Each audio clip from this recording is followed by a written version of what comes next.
You've announced that Australian airstrikes will now extend into Syria as well as Iraq. It's been President Obama who's asked us to join the US-led airstrikes. Joining me now, Senator Rand Paul, Republican from Kentucky. Looking at the situation in Iraq as it is now, what would President Paul do?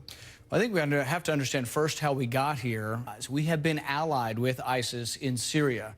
They have had a safe haven because we have been arming the rebels to keep Assad away from them, and now they go back and forth.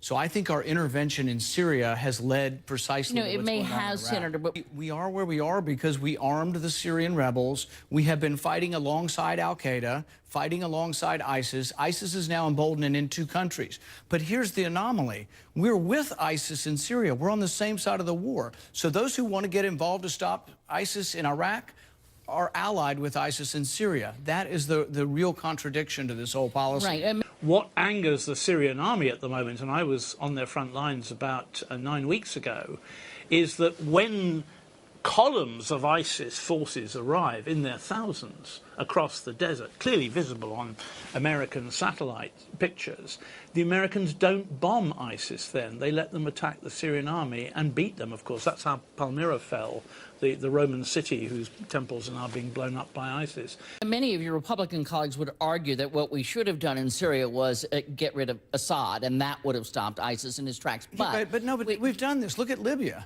We went into Libya and we got rid of that terrible Gaddafi.